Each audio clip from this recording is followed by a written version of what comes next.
How many people here have been with a friend and you're convinced that Facebook was listening to your microphone because an ad for the thing you were just talking about shows up on your Facebook feed? How many people have that experience? I want you to look around. There's a large number of people who have had this experience. Well, it turns out the data forensics show that they're not listening to the microphone. It's a conspiracy theory. But the reason why you believe it is because they don't have to listen to your microphone, because they have a little voodoo doll version of you and they just listen to what that guy says. And because they know and can predict what that person's saying, they know exactly what you were thinking about anyway. And that's the point, is that we went from a world from just hijacking people's minds and cognitive biases to now completely out-predicting human nature. I don't have to, with Cambridge Analytica anymore, steal your data.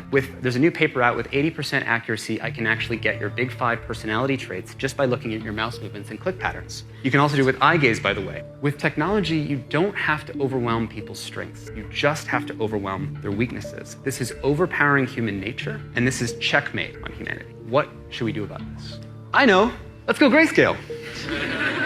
Let's turn off those notifications. Let's put those apps into some folders. It'll be great. That's like being in a burning, situation with climate change and being like, I got it. Let's ban straws. We got this.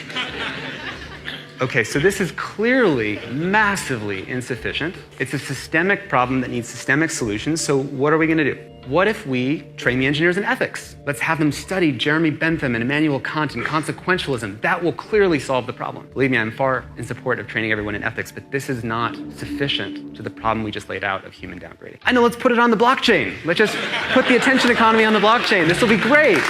That's not going to solve the problem. The blockchain community is involved in the solutions. What if they pay us for our data? Well, yeah, the companies should pay us for all the data that they're using to profit off of us, but that's like this digital Frankenstein is wrecking the world and then handing us some pennies every now and then while it's doing that. That's not enough. And if they protect our data, well, that's nice, but we just showed how I don't need your data because I can predict everything I need to know about you, so that doesn't solve the problem. What if we wait for more research? We just figure this thing out. No.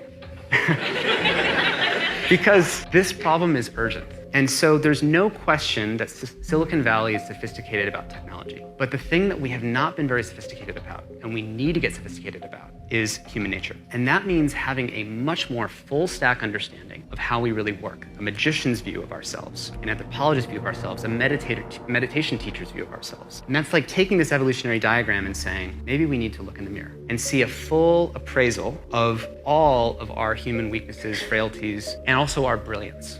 This is a quote from his father, Jeff. An interface is humane if it is responsive to human needs and considerate of human frailties. That's why we've been calling this humane technology, because we have to start with a view of human frailties and design ergonomically to wrap around those human frailties and human needs and figure out how do we leverage our brilliance.